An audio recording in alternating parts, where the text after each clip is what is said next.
मित्रांनो, आजची कथा माझ्या बेधुंद वहिनीची, ती चांदण्याची रात्र मी कधीच विसरू शकत नाही.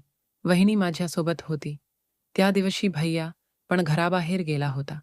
तो आणखीन काही दिवस घरी येणारच नव्हता. कुठल्या तरी बहाण्याने मी आई पप्पांना मावशीच्या घरी पाठवले. आता वहिनी आणि मी घरात दोघेच होतो. आम्ही दोघेही खूप दिवसांपासून या संधीची वाट पाहत होतो.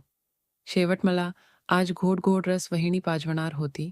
ही माझी वहिनी कोण आहे हे तुम्हाला कथेत मध्ये पुढे कळेलच. माझ्या वहिनीचे नाव होते लता. लता वहिनी दिसायला खूप अप्रतिम होती. आमच्या गल्लीमधील खूप पोर वहिनीवर खूप फिदा होते. पण वहिनी कोणालाही जमू देत नव्हती. आजची कथा सांगणार आहे ते मी आणि वहिनी आणि दोघेजण मार्केटला गेलो होतो. माझे 12वीचे पेपर संपले होते आणि मला आता उन्हाळ्याच्या सुट्ट्या लागलेल्या होत्या. त्यामुळे मी घरात निवांत टीव्ही पाहत बसलो होतो. तेव्हा वहिनी आली आणि मला म्हणू लागली, "विक्रम, माझ्यासोबत मार्केटला येतो का?" तेव्हा मी वहिनीला म्हणून लागलो, "वहिनी, काय आणायचं आहे मार्केटवरून?" वहिनी म्हणू लागली की माझ्या कम्प्युटरचे थोडे सामान आणायचे आहे आणि मला आता बसने जाईल, खूप उशीर होईल. तू सोबत आला तर आपण पटकन जाऊन परत येऊ शकतो. तू तरी बसून काय करणार आहे? तेव्हा, "अरे विक्रम, तू पण जा आणि येताना आपल्याला पण मार्केटवरून सामान आणायचे आहे. ते पण येते वेळेस तू घेऊन ये." मी हो म्हणून गाडी चालू केली आणि गाडी चालू करून आम्ही निघालो होतो. तेव्हाच आमच्या गाडीच्या पाठीमागून एक दुसरी बाईक आली. त्या गाडीवर दोघेही गर्लफ्रेंड आणि बॉयफ्रेंड गाडीवरती मस्तपैकी मोकळ्या वातावरणामध्ये एकमेकांच्या हातामध्ये हात आणि गळ्यामध्ये गळे देऊन रोमांस करत गाडीवरती जात होते. ते मी आणि वहिनीने एकाच वेळी पाहिले. आमच्यात मस्तपैकी गाडीवरती जात असताना गप्पा रंगल्या होत्या. पण आम्ही ते दृश्य पाहून दोघेही थकलो आणि आमच्या क्षणामध्ये आमचे बोलणे बंद झाले. माझ्या मनात वहिनीबद्दल आतापर्यंत तरी काही नव्हते, पण त्या समोरच्या गेलेली जोडी पाहून आणि आमच्या दोघांमध्ये चालू असलेल्या संवाद बंद झाल्याने माझ्या मन जलविचल होईल सुरुवात झाली होती. आणि त्याचप्रमाणे वहिनीलाही तसं झालं असावं मला वाटू लागलं होतं. म्हणून मी एकदम शांत गाडी चालवत होतो. आमच्या कडेने गेलेली बाईक ही हलू जात होती आणि आम्ही दोघांनीही त्या गाडीवरती करत असतानाच्या रोमांच दृश्य पाहिले होते. मी गाडीच्या आरशात न पाहत होतो. वहिनीच्या चेहऱ्यावर वेगळाच अभाव दिसत होता. वहिनीच्या मनामध्ये इच्छा निर्माण झाल्यासारखं वाटू लागलं होतं, कारण वहिनीचा नवरा हा वर्षानुवर्ष वहिनीकडे येत नाही. तो वर्षातून एखादी वेळेस किंवा 2 वेळेस, आणि तेही 8 ते 15 दिवसांसाठीच येऊन जात असं. तो वहिनीला आणखीनही मुलबाल झालेले नव्हतं. वहिनीचे लग्न होऊन तब्बल 7 वर्षे झालेली होती आणि वहिनी घरामध्ये नेहमी एकटीच राहायची. मी वहिनीचा असा चेहरा आजपर्यंत कधीही पाहिला नव्हता. वहिनी मनात काहीतरी विचार करत होती. त्याचबरोबर वहिनी माझ्या खांद्यावर हात ठेवलेला होता. त्या हाताच्या बोटांनी वहिनी माझ्या खांद्यावरती चोळत होती.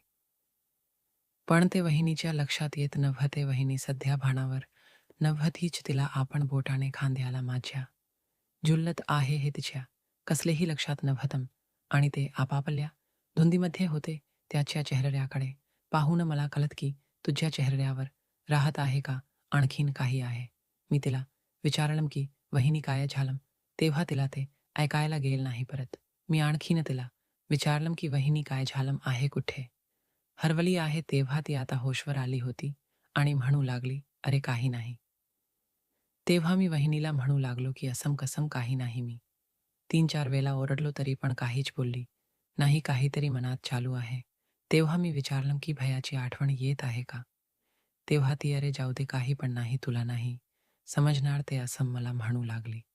मी तिला काही जास्तीचा फोर्स केला नाही आणि मार्केटमध्ये जाऊन पोहोचलो आणि त्यावेळी संध्याकाळचे 6 वाजले होते. ती मला म्हणू लागली, "आपल्याला जायला आता खूप अंधार होईल. जे काही घ्यायचं आहे ते पटापट आपण करून निघूयात," म्हणून लागली. मी हे तुला हो म्हणू लागलो आणि वहिनीच्या कॉम्प्युटरचे सामान घेतले आणि मम्मीने मला मार्केट मधून भाजीपाला सुद्धा पिण्यासाठी पाणी नाही. आता एवढी तिखट पाणीपुरी खाल्ल्यावरती प्यायला पाणी लागणारच. त्यामुळे मी वहिनीला म्हणू लागलो, की प्यायला पाणी नाही. मग काय झालं त्यात? आपण जाताना पुढे दुकानवरती घेऊत पाणी बॉटल. आम्ही दोघांनीही पाणीपुरी खाल्ली, पण आता प्यायला पाणी नव्हते. पाणीपुरी खूप तिखट होते. वहिनीचा चेहरा लालेलाल भरल्यासारखे झाले होतं. मी वहिनीला म्हणू लागलो, "वहिनी, खूप थंडी वाजत आहे." तेव्हा वहिनी मला म्हणू लागली की "असं का बरं, 1 मिनिट" म्हणतात क्षणात वहिनीने मला पाठी मागून मिठी मारली. मला समजायचे बंद झाले. ही वहिनीची पहिलीच मिठी होती. मी एवढ्या थंडीत सुद्धा गरम झालो, मला काहीच कळत नव्हते. आणि वहिनीनी मान माझ्या खांद्यावर ठेवली, म्हणू लागली, "आता कसा वाटत आहे?" तेव्हा मी वहिनीला म्हणू लागलो की "आता खूप बरं वाटत आहे." वहिनीला सुद्धा हेच हवा होता, कारण वहिनी बोलत असताना खूप वेगळ्या सुरामध्ये मला बोलत होते. वहिनीच्या कशामध्ये अडकल्यासारखे काहीतरी झाले होते. ते मला खूपच प्रेमळ आणि मंजुला आवाजामध्ये बोलत होते. तिच्यामुळे माझ्या पाठीला लागत होते आणि तिच्या तोंडातून येणारा पोटाचा सुगंध होत होता. ते आज सुद्धा खूप वेदबंद झालेली होती. तिला कसल्याच प्रकारची भीती नव्हती आणि आम्हा दोघांना सुद्धा अडवणारे कोणीही नव्हते.